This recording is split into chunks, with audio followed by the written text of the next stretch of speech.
أهلا بيكم حبايبنا الحلوين أبطال تالتة إعدادي. النهاردة هنحل مع بعض أسئلة درس الحملة الفرنسية من كتاب الامتحان. السؤال الأول، اختر الإجابة الصحيحة مما بين القوسين.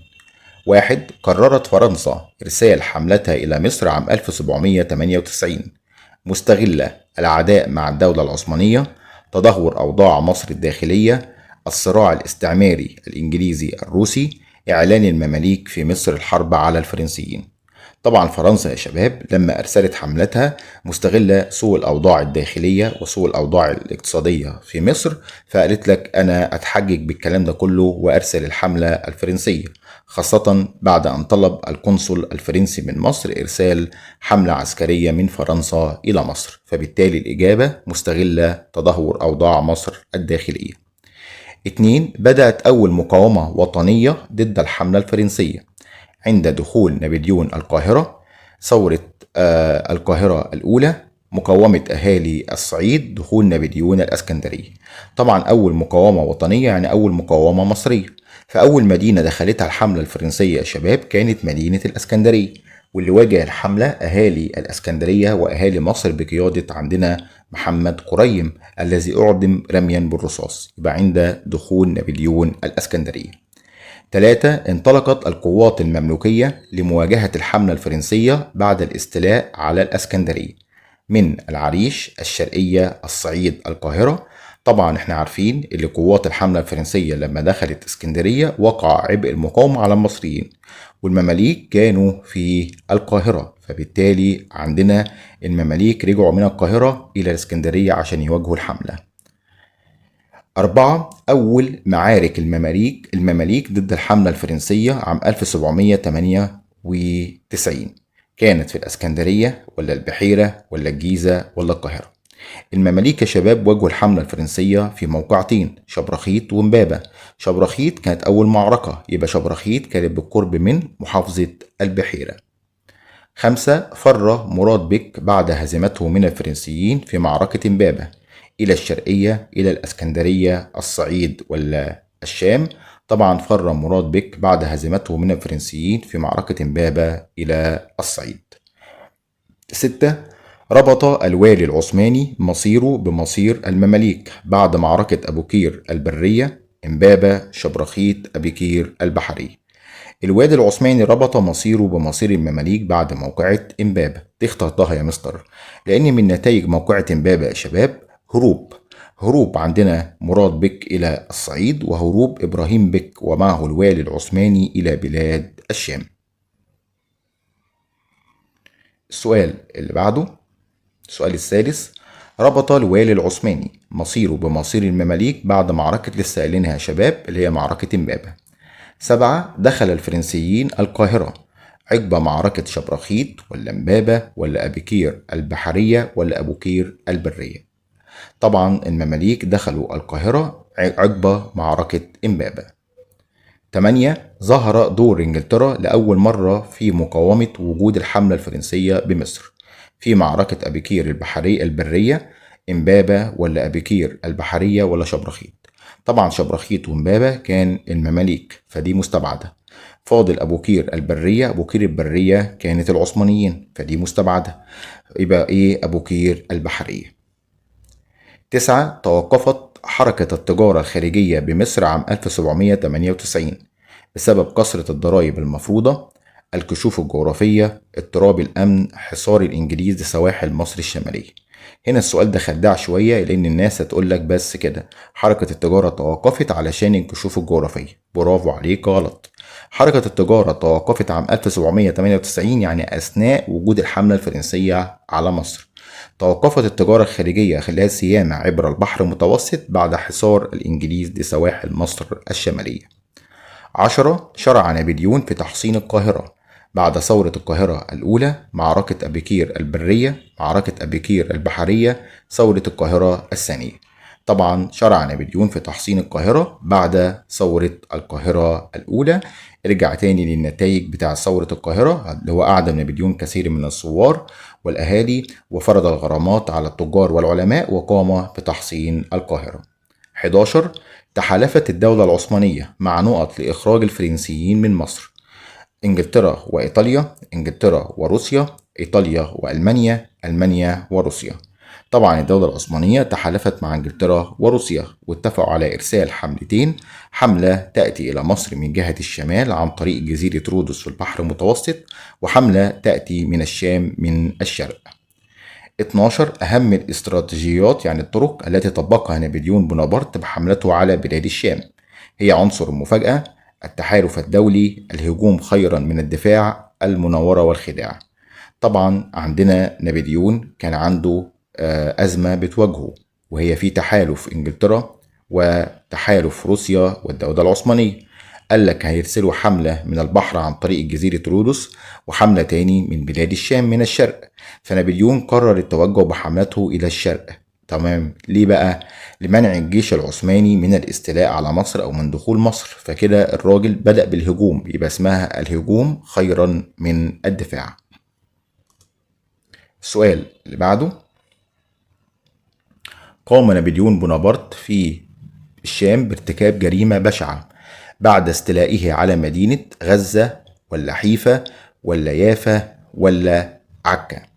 خدوا بالكم، هو عمل مذبحة عندنا مشهورة اسمها مذبحة مين؟ مذبحة يافا.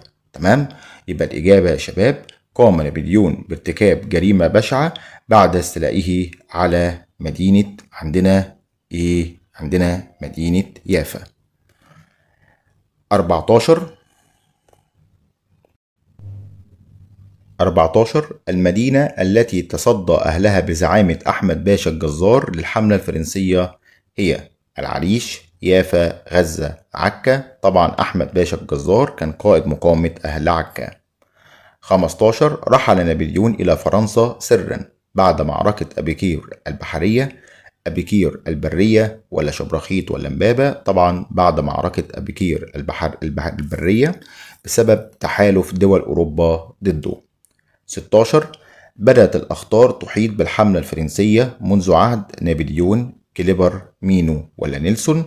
طبعا بدأت الأخطار تحيط بالحملة الفرنسية منذ عهد كليبر، وعندنا أهميتها، عندنا طبعا أهمها اللي هو تناقص عدد الجيش الفرنسي وعودة المماليك والعثمانيين وثورة المصريين. 18 عودة المماليك للمقاومة. طبعا 18 سمح الفرنسيين بدخول القوات العثمانية إلى القاهرة في عهد نابليون ولا كليبر ولا مينو ولا نيلسون. طبعا الفرنسيين قالوا للعثمانيين تعالوا نقعد مع بعض نتفاوض في اتفاقية العريش. فاتفاقية العريش كان أنهي قائد من هنا عقدها مع أو كان بيعقدها مع القوات العثمانية؟ كان كليبر. 19 قام المصريين بثورة القاهرة الثانية عام 1800 بزعامة محمد كريم، مراد بك، أحمد باشا الجزار، عمر مكرم. طبعا ثورة القاهرة الثانية كانت بزعامة عمر مكرم. 20 قام سليمان الحلبي أحد طلاب الأزهر بقتل القائد مينو ولا كليبر ولا نابليون ولا نيلسون. طبعا قتل القائد كليبر بعد ثورة القاهرة الثانية. 21 وجهت الحملة الفرنسية أنظار الدول الأوروبية إلى قوة الحماية العثمانية بمصر، موقع مصر الجغرافي والاستراتيجي، خيرات وادي النيل، كفاءة المماليك العسكرية. طبعا وجهت الحملة الفرنسية أنظار الدول الأوروبية وخاصة فرنسا، خاصة إنجلترا ولا سوري، إلى أهمية موقع مصر الجغرافي والاستراتيجي. 22 ترتب على اكتشاف حجر رشيد التعرف على التاريخ المصري القديم، إعداد كتاب وصف مصر، توجيه أنظار إنجلترا نحو مصر، إنشاء المجمع العلمي المصري. طبعا حجر رشيد ترتب عليه معرفة التاريخ المصري القديم. السؤال اللي بعده، أكمل العبارات الآتية بما يناسبها من كلمات. أبحرت قوات الحملة الفرنسية على مصر من ميناء، طبعا من ميناء اسمه ميناء طولون. 2 التقت قوات الحملة الفرنسية وقوات المماليك في نقط بالبحيرة في يوليو عام 1798. طبعا موقعة عندنا شبرخيت في البحيرة.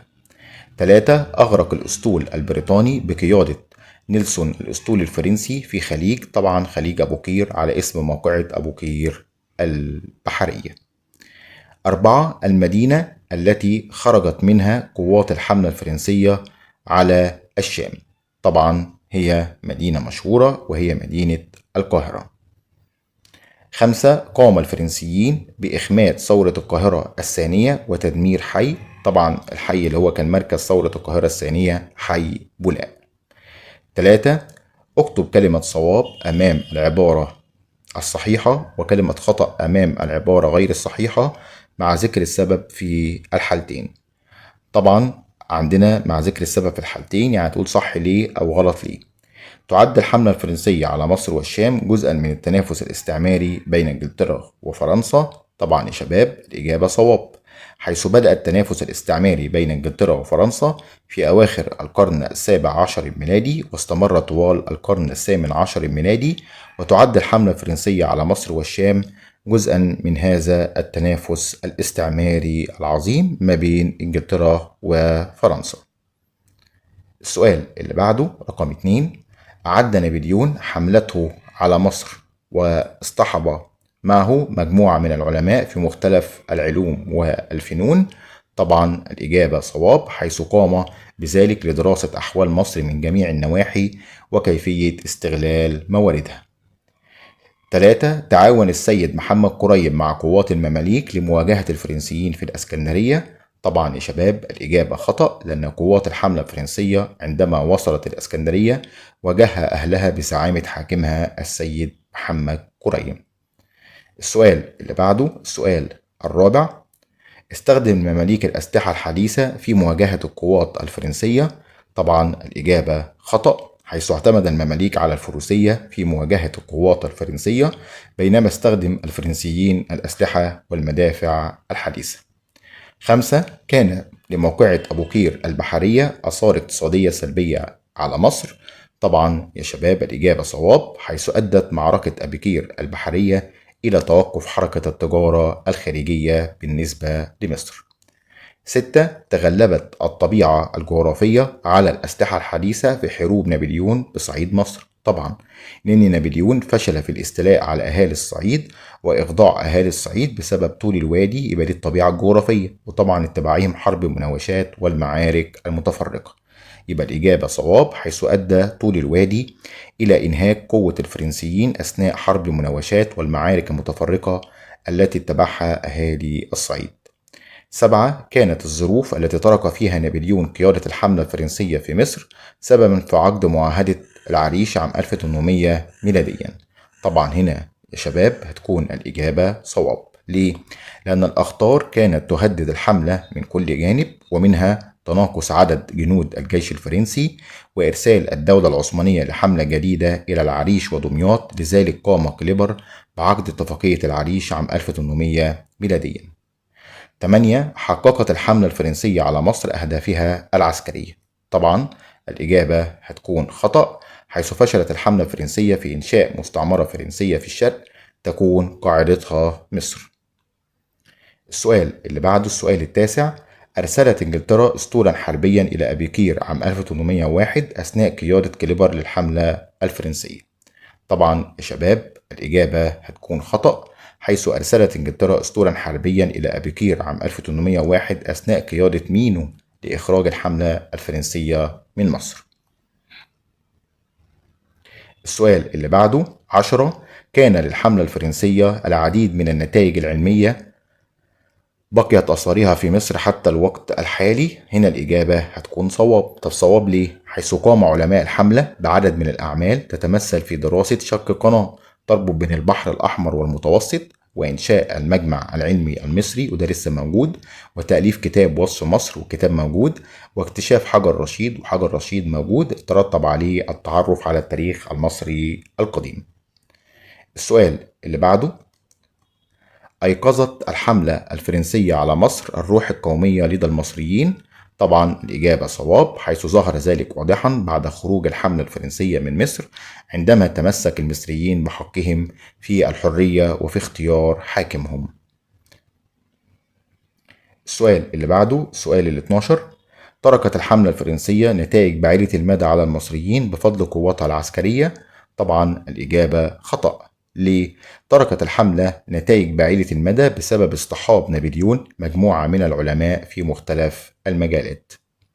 إذا كنت بطل ولسه مكمل معانا الفيديو لغاية دلوقتي، ياريت تدعمنا باشتراك في القناة وشير للفيديو ولايك على قد ما تقدر، ويلا بينا نكمل مع بعض. 4. صوب ما تحته خط. جاءت الحملة الفرنسية على مصر لقطع الطريق بين انجلترا ومستعمراتها في الهند.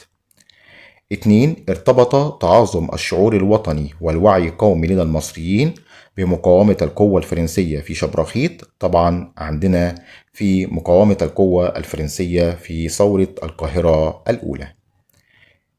3. كان كليبر ينوي الإقامة في مصر وتحويلها إلى مستعمرة فرنسية. طبعا كان مينو. السؤال الخامس، من هو؟ أرسل تقرير يفيد بسوء الأوضاع السياسية والداخلية في مصر وكان سببا في مجيء الحملة الفرنسية على مصر. طبعا ده القنصل الفرنسي. 2. أعدم رميا بالرصاص في سبتمبر 1798 لتصديه للحملة الفرنسية في الإسكندرية. طبعا ده يا شباب محمد قريم. السؤال اللي بعده، قاد حركة المقاومة ضد حملة نابليون في عكا. طبعا اللي عمل كده هو أحمد باشا الجزار. 4. قائد فرنسي تولى قيادة الحملة الفرنسية في مصر بعد رحيل نابليون إلى فرنسا سرا. طبعا القائد ده هو عندنا كليبر. بما تفسر مجيء الحملة الفرنسية على مصر عام 1798. طبعا عندنا لأسباب كثيرة، منها تعويض فرنسا عن فقدان مستعمراتها بإنشاء مستعمرة فرنسية في الشرق تكون قاعدتها مصر، وقطع الطريق بين إنجلترا ومستعمراتها في الهند. السؤال اللي بعده 2. اصطحاب نابليون في حملته على مصر مجموعة من العلماء. طبعا عندنا لدراسة أحوال مصر وكيفية استغلال مواردها. 3. قيام ثورة القاهرة الأولى أكتوبر عام 1798 ضد الفرنسيين. طبعا قامت بسبب فرض نابليون ضرائب فادحة على المصريين وقيام جنود الحملة بتفتيش البيوت بحثا عن المال وهدم أبواب الحارات لمطاردة عناصر المقاومة، هدم كثير من المباني والآثار والمساجد بحجة تحصين القاهرة. السؤال اللي بعده 4. بما تفسر التحالف البريطاني الروسي مع الدولة العثمانية عام 1799. طبعا التحالف ده كان هدفه إخراج الفرنسيين من مصر بالقوة العسكرية، ولتحقيق ذلك أعدوا حملتين: حملة بحرية تتوجه إلى مصر من جهة الشمال البحر المتوسط عن طريق جزيرة رودوس، وحملة برية تتوجه إلى مصر من جهة الشرق عن طريق الشام. السؤال اللي بعده، الحملة الفرنسية على الشام في مارس عام 1799. طبعا بسبب رغبة نابليون في القضاء على الجيش العثماني القادم من الشام، الحملة البرية، قبل أن يصل إلى مصر. السؤال اللي بعده 6. فشل الحملة الفرنسية في الاستيلاء على مدينة عكا. طبعا فشلت بسبب مقاومة واستبسال أهالي عكا بقيادة أحمد باشا الجزار ومساعدة الأسطول البريطاني وإمداده لأهل عكا بالمؤن والذخائر. 7. رحيل نابليون سرا إلى فرنسا. طبعا نابليون رحل سرا إلى فرنسا بسبب تحالف الدول الأوروبية ضد فرنسا. السؤال الثامن، فشل اتفاقية العريش عام 1800. طبعا فشلت بسبب هزيمة المماليك وفرارهم جنوبا للدفاع عن القاهرة ورابطوا عند إمبابة. السؤال اللي بعده السؤال السابع، ما النتائج المترتبة على معركة إمبابة في يوليو عام 1798؟ طبعا ترتب على ذلك عندنا معركة إمبابة هزيمة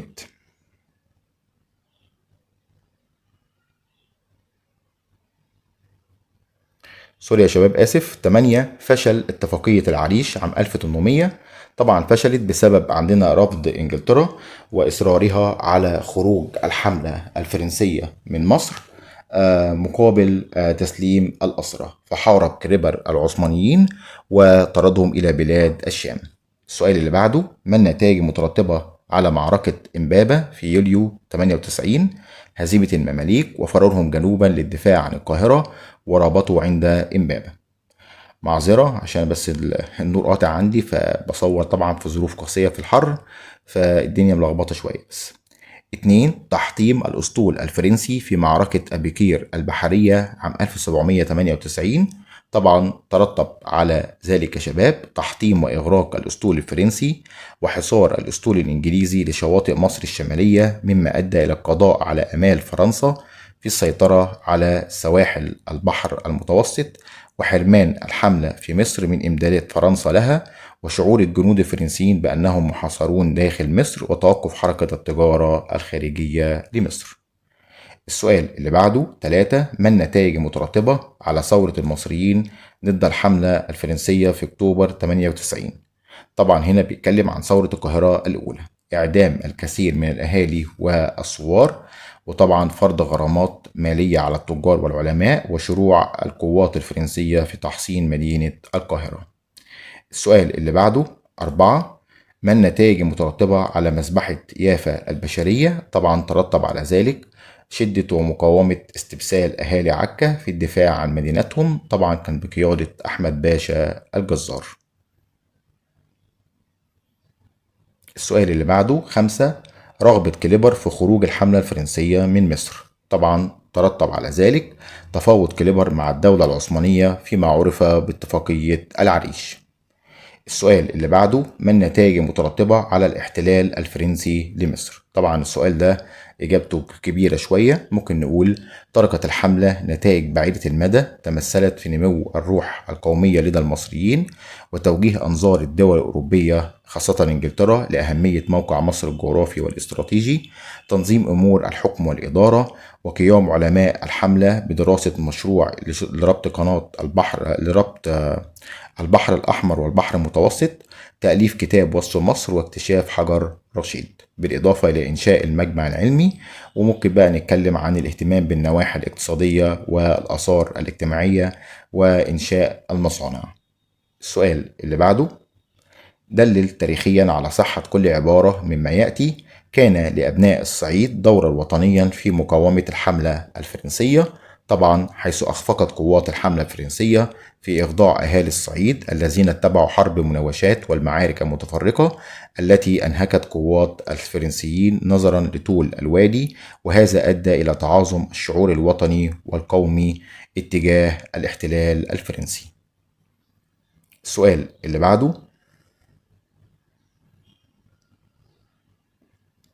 كانت التحالفات الدولية سببا في خروج نابليون من مصر مرتين. طبعا يا شباب المرة الأولى عندما تحالفت إنجلترا وروسيا والدولة العثمانية لإخراج الفرنسيين من مصر، فقرر نابليون الخروج للشام لمواجهة العثمانيين مارس عام 1799. المرة الثانية عندما تحالفت الدول الأوروبية ضد فرنسا، فقرر نابليون العودة إلى فرنسا سرا. 3. ترك نابليون مصر والأخطار تهدد الحملة الفرنسية من كل جانب، طبعا حيث تمثلت الأخطار في تناقص عدد جنود الجيش الفرنسي بسبب المعارك والحروب الداخلية والخارجية، إرسال الدولة العثمانية حملة جديدة إلى العريش ودمياط، عودة المماليك للمقاومة، وتجدد ثورات المصريين في الشرقية وامتدادها إلى وسط الدلتا وغربها. إذا كنت بطل من الأبطال اللي جم لغاية الحتة دي في الفيديو، فأطلب منك اشتراك في القناة وشير على قد ما تقدر. 4. كان لرفض إنجلترا اتفاقية العريش آثار عسكرية سلبية على العثمانيين، طبعا حيث هاجم كليبر القوات العثمانية بعد أن سمح لهم بدخول القاهرة، وأعادهم متقهقرين إلى بلاد الشام مرة أخرى. السؤال اللي بعده 5. تشابهت سياسة نابليون وكليبر في التعامل مع ثورات المصريين. طبعا عندنا حيث قام كل من نابليون وكليبر بإخماد ثورتي القاهرة الأولى والثانية بالقمع والقوة والإرهاب، وفرضهم للغرامات المالية والضرائب. السؤال اللي بعده 6. كان لإنجلترا دورا كبيرا في فشل الحملة الفرنسية على مصر. طبعا يا شباب انتصر الأسطول الإنجليزي على أسطول الحملة الفرنسية في معركة أبيكير البحرية، والذي أثر على أحوال الحملة في مصر، وأرسلت إنجلترا أسطولا حربيا إلى أبيكير في فبراير عام 1801 لإخراج الحملة الفرنسية من مصر، وانضم إليه الجيش العثماني، فلم تستطع القوات الفرنسية المقاومة فاستسلمت وغادرت من مصر. 7. اهتم الفرنسيين بتنظيم أمور الحكم والإدارة. طبعا يا شباب الدليل على ذلك قام نابليون بإنشاء مجموعة من الدواوين مثل الديوان العام ودواوين القاهرة والأقاليم بهدف تدريب الأعيان والعلماء المصريين على نظام مجالس الشورى، مما يعود بالنفع على الأهالي في المجالات المختلفة. السؤال اللي بعده، لم تكن الحملة الفرنسية على مصر مجرد حملة عسكرية للغزو والاحتلال. طبعا اصطحب نابليون مجموعة من العلماء في مختلف العلوم والفنون، وعمل نابليون على تطوير نظم الحكم والإدارة، واهتم الفرنسيين بوضع مشروعات إصلاحية في المجالات الاقتصادية والاجتماعية. 9. كان للحملة الفرنسية آثار متناقضة على التجارة الخارجية بمصر آنذاك. طبعا عندنا حيث توقفت حركة التجارة الخارجية لمصر بعد معركة أبيكير البحرية، في حين قام الفرنسيون بعد ذلك بفتح أسواق لمصر في بلاد البحر الأحمر ودارفور في السودان والحبشة وبلاد شمال أفريقيا. السؤال اللي بعده، قارن بين ثورة القاهرة الأولى وثورة القاهرة الثانية ضد الاحتلال الفرنسي من حيث مركز المقاومة وقائد الحملة الفرنسية أثناء الثورة والنتائج. طيب، ثورة القاهرة الأولى مركز المقاومة الأزهر الشريف. قائد الحملة الفرنسية أثناء الثورة كان نابليون بونابرت، والنتائج إعدام الكثير من الأهالي والثوار وفرض غرامات مالية على التجار والعلماء وشروع القوات الفرنسية في تحصين القاهرة. أما ثورة القاهرة الثانية كانت موجودة في حي بولاق. قائد الحملة الفرنسية كان كليبر، نجح في إخماد الثورة وتدمير حي بولاق، واشتد كليبر في فرض المزيد من الضرائب ومصادرة الأموال. السؤال اللي بعده، ماذا يحدث إذا انتصر المماليك في معركة شبرخيت؟ طبعا هيترتب على ذلك لن يقوم المماليك بالفرار جنوبا للدفاع عن القاهرة، ولن يرابطوا عند امبابة، وبالتالي لن يتم حدوث معركة امبابة وتراجع الفرنسيين إلى الأسكندرية. رقم 2، ماذا يحدث إذا انتصر الأسطول الفرنسي على الأسطول الإنجليزي في معركة أبيكير البحرية؟ هنعكس النتائج يا شباب. أول حاجة، الأسطول الإنجليزي لم يحاصر شواطئ مصر الشمالية، وبالتالي سيطرة فرنسا على سواحل البحر المتوسط، عدم توقف حركة التجارة الخارجية لمصر، سهولة حصول الحملة الفرنسية على إمدادات فرنسا لها. 3. ماذا يحدث إذا قبلت الحكومة البريطانية اتفاقية العريش عام 1800؟ طبعا لخرجت الحملة الفرنسية من مصر عام 1800 على نفقة الدولة العثمانية أثناء قيادة كليبر للحملة. ما رأيك في اصطحاب نابليون للعلماء في حملته على مصر؟ طبعا عندنا كان الهدف من ذلك دراسة أحوال مصر في جميع النواحي وكيفية استغلال مواردها، فقام علماء الحملة بأعمال هامة، منها دراسة شق قناة تربط بين البحرين الأحمر والمتوسط، وإنشاء المجمع العلمي المصري، وتأليف كتاب وصف مصر، واكتشاف حجر رشيد. السؤال اللي بعده، ما رأيك في موقف أهالي عكا من الحملة الفرنسية على الشام؟ طبعا استبسال أهالي عكا في الدفاع عن مدينتهم بقيادة أحمد باشا الجزار كانت سببا في فشل دخول الحملة الفرنسية إلى المدينة. ما رأيك في إشراك نابليون الأعيان والعلماء المصريين في الديوان العام؟ طبعا كان ذلك بهدف تدريب الأعيان والعلماء المصريين على نظام مجالس الشورى من حيث الاستشارة وتلقي الآراء فيما يعود على الأهالي بالنفع العام في المجالات المختلفة. السؤال اللي بعده، سؤال ال 12، ما العلاقة بين معركة أبيكير البحرية وثورة القاهرة الأولى؟ طبعا يا شباب العلاقة ما بينهم أدت معركة أبيكير البحرية إلى حرمان الحملة من إمدادات فرنسا لها، مما دفع نابليون بفرض الضرائب الفادحة على المصريين وقيام الجنود بتفتيش البيوت المصريين بحثا عن الأموال، فقام المصريين بالثورة ضد الحملة الفرنسية. 2. الحملة الفرنسية والروح القومية لدى المصريين. طبعا الحملة الفرنسية أيقظت الروح القومية لدى المصريين، وظهر ذلك واضحا بعد خروج الحملة الفرنسية من مصر عندما تمسك المصريين بحقهم في الحرية وفي اختيار حاكمهم. 3. الحملة الفرنسية وتاريخ مصر القديم. طبعا أدى اكتشاف قوات الحملة الفرنسية لحجر رشيد عام 1799 إلى التعرف على التاريخ المصري القديم. 13. رتب الأحداث التاريخية الآتية من القديم إلى الحديث: مجيء الحملة الفرنسية على مصر، ثورة القاهرة الثانية، اتفاقية العريش، معركة أبيكير البحرية، مذبحة يافا البشرية. طبعا يا شباب بالترتيب هنا من القديم إلى الحديث. رقم 1 هتكون عندنا مجيء الحملة الفرنسية على مصر. رقم 2 معركة أبيكير البحرية. رقم 3 مذبحة يافا البشرية. رقم 4 هتكون اتفاقية العريش. أما رقم 5 هتكون ثورة القاهرة الثانية.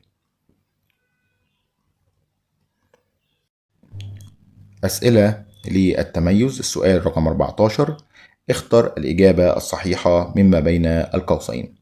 1. حدث فراغ سياسي. حدث فراغ سياسي في حكم مصر أثناء الحملة الفرنسية على مصر بعد معركة شبرخيت، أبيكير البرية، أبيكير البحرية، إمبابة. طبعا فراغ سياسي يعني حاكم مصر مبقاش موجود.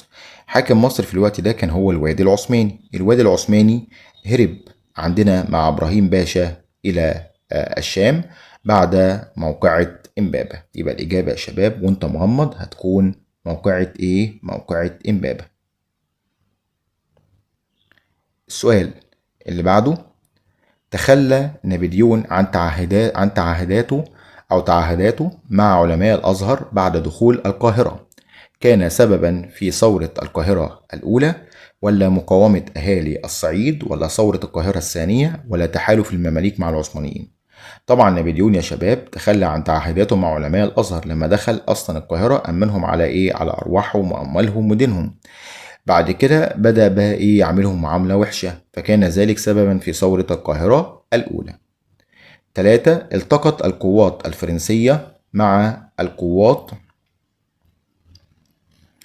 العثمانية أو العثمانيين للمرة الثالثة. خد بالك، للمرة الثالثة بعد فشل اتفاقية العريش أثناء حصار عكا، في موقعة أبو قير البحرية، في موقعة أبو قير البرية. طبعا هنا يا شباب للمرة الثالثة. أولا في موقعة أبو قير البحرية ما كانش فيه قوات عثمانية، فكده إيه؟ مستبعدة. حلو. بعد كده عندنا المرة الثالثة، عندنا أولا كانت في عندنا القوات الفرنسية مع العثمانيين. كانت أول مرة يا شباب لو كنا فاكرين كانت عندنا في موقعة اسمها موقعة عندنا إمبابة لما اشتركوا مع قوات الحملة أو قوات المملوكية. كده دي رقم 1. بعد كده رقم 2 اشتركت القوات الفرنسية مع القوات الفرنسية أو اشتبكت القوات الفرنسية مع العثمانيين في موقعة أبو قير البرية، حتى لما راحوا بلاد الشام كان فيها عثمانيين، ولما جم وحصلت الموقعة كان فيها عثمانيين. طيب المرة التالتة بقى اللي حصل فيها الكلام ده كله بعد فشل اتفاقية العريش. يبقى الإجابة يا شباب هتكون بعد فشل اتفاقية العريش. 4. اطلع المصريون على بعض ملامح الحياة الديمقراطية في أوروبا من خلال مشاركتهم في المجمع العلمي، تأليف كتاب وصف مصر، الدواوين، مقاومة الحملة. طبعا عندنا المصريين يا شباب الطبع يعني ايه عرفوا ملامح الحياة الديمقراطية في أوروبا بعد الاطلاع على الدواوين. إن الدواوين زي ديوان القاهرة والعام والأقاليم دربت المصريين على الشورى والديمقراطية، مما يعود بالنفع على الأهالي في المجالات المختلفة.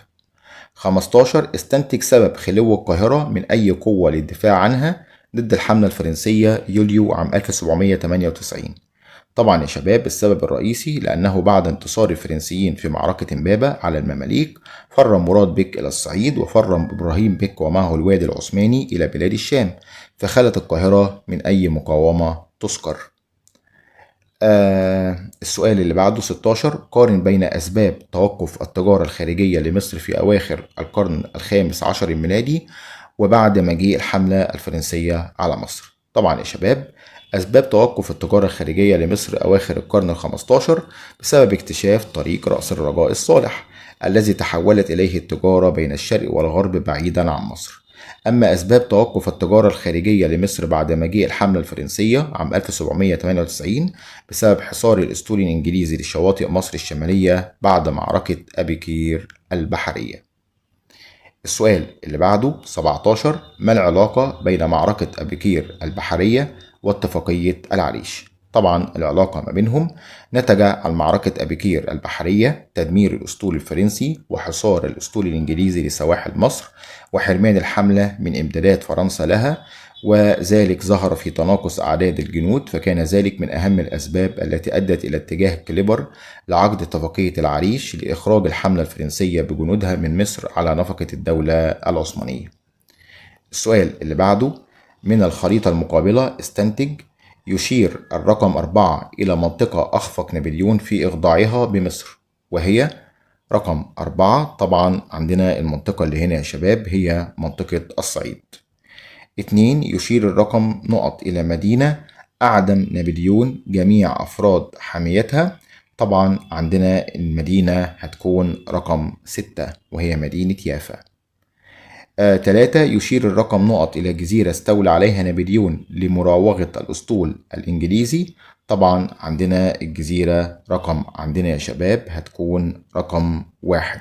تمام، مالطا، علشان هو لما جه مالطا عشان يراوغ الأسطول الإنجليزي ويقول لهم أنا ما بعملش حاجة، أنا راح أصيف في مالطا والدنيا كويسة. طيب السؤال اللي بعده أسئلة امتحان على الدرس الثاني. السؤال الأول، اكتب كلمة صواب أمام العبارة الصحيحة وكلمة خطأ أمام العبارة غير الصحيحة مع التصويب. 1. لم يتحرك السلطان العثماني لمواجهة الحملة الفرنسية عند نزولها الإسكندرية. الإجابة صواب. 2. بعد موقعة إمبابة فر إبراهيم بك إلى الصعيد. طبعا الإجابة خطأ، فر مراد بك إلى الصعيد، أو ممكن تقول فر إبراهيم بك إلى الشام. 3. أظهرت الحملة الفرنسية على مصر مدى قوة العثمانيين والمماليك في المجال العسكري. طبعا لأ، المماليك والعثمانيين خسروا عندنا في أكتر من معركة، منها معركة أبيكير البرية، منها معركة شبرخيت وموقعة إمبابة. يبقى الإجابة أظهرت مدى ضعف العثمانيين والمماليك. 4. فشلت الحملة الفرنسية في قطع طريق المواصلات بين انجلترا ومستعمراتها في الهند. طبعا الإجابة عندنا صواب، والدليل على ذلك اللي هي مشيت من مصر بعد 3 سنين. باء، ما المقصود بكل مصطلح تاريخي مما يأتي؟ المقاومة. طبعا المقاومة هي رفض الشعوب للاحتلال ومظاهره ودفعه وإخراجه عن البلاد بمختلف الوسائل. 2. ما المقصود بالجلاء؟ طبعا رحيل قوات الاحتلال عن البلد المحتل. ج. قارن بين موقف نابليون من الأزهر الشريف عند دخول القاهرة يوليو عام 1798 وأثناء ثورة القاهرة الأولى في أكتوبر 1798. طبعا يا شباب الموقف نابليون عند دخول القاهرة قام بتأمين علماء ومشايخ الجامع الأزهر على الأرواح والأموال. موقف نابليون من الأزهر الشريف أثناء ثورة القاهرة الأولى، دخل الجامع الأزهر الفرنسيين بخيولهم مما أثار الشعور الديني لدى المصريين. السؤال د. ما رأيك في إعدام نابليون حامية يافا رغم تأمينهم على أرواحهم؟ طبعا رأيي ذلك مخالفة لما وعد به نابليون، احترام العهود. ما قام به نابليون في حامية يافا أدى إلى استبسال أهالي عكا في الدفاع عن مدينتهم. السؤال اللي بعده، السؤال الثاني، اختر الإجابة الصحيحة مما بين القوسين. أول صدام عسكري بين الحملة الفرنسية والمماليك كانت معركة شبرخيت ولا أبيكير البرية ولا الإسكندرية ولا إمبابة؟ طبعا الإجابة هتكون شبرخيت، ده كان أول صدام عسكري بين المماليك والفرنسيين، كانت بالقرب من محافظة البحيرة. 2. أكثر الأسلحة التي اعتمد عليها المماليك خلال مقاومتهم للحملة الفرنسية، سلاح المدفعية ولا الفرسان ولا البحرية ولا المشاة؟ طبعا المماليك خسروا أمام الحملة الفرنسية بسبب اعتمادهم على سلاح الفرسان، في حين اعتمد جنود الحملة الفرنسية على سلاح المدفعية. تلاقى على سلاح المدفعية أو الأسلحة الحديثة يعني. أوكي. 2 أو 3. انتهت آمال فرنسا في السيطرة على سواحل البحر المتوسط. بعد عودة نابليون إلى فرنسا، فشل نابليون في فتح عكا. معركة أبيكير البحرية، ثورة القاهرة الأولى. طبعا عندنا انتهت آمال فرنسا بعد معركة أبيكير البحرية. 4. فشل نابليون في فتح عكا بسبب مقاومة أهلها بقيادة سليمان الحلبي، أحمد باشا الجزار، مراد بك، ولا عمر مكرم. طبعا الإجابة هتكون أحمد باشا الجزار. باء. ما النتائج المترتبة على مقاومة أبناء الصعيد للاحتلال الفرنسي؟ طبعا ترتب على ذلك تعاظم الشعور الوطني ونمو الوعي القومي اتجاه الاحتلال الفرنسي. رقم 2. ما النتائج المترتبة على تحالف الدول الأوروبية ضد فرنسا بالنسبة للحملة الفرنسية على مصر؟ طبعا ترتب على ذلك مغادرة نابليون قائد الحملة سرا إلى فرنسا، طارقا أمر قيادة الحملة إلى نائبه كليبر. السؤال ج. أيد بالأدلة التاريخية صحة كل عبارة من العبارات التالية. ساهمت بريطانيا في فشل الحملة الفرنسية على الشام. طبعا يا شباب، حيث أنه من أسباب فشل دخول نابليون إلى عكا مساعدة الأسطول البريطاني أو الإنجليزي لأهل عكا وإمداده لهم بالمؤن والذخائر، وبالتالي فشلت الحملة الفرنسية على الشام. السؤال اللي بعده عندنا، كان للحملة الفرنسية آثار إيجابية على علاقة مصر بأفريقيا. طبعا يا شباب، حيث قامت الحملة الفرنسية بفتح أسواق لمصر في دارفور في السودان والحبشة وبلاد شمال أفريقيا، مما كان له أثر كبير على دعم العلاقات بين مصر وأفريقيا. اللهم اجعل هذا العمل خالصا لوجهك الكريم، واجعل لأبي رحمة الله عليه نصيبا منه. اللهم آمين. شكرا لكم، وألقاكم على خير في فيديو جديد، وكان معكم مستر إبراهيم كامل.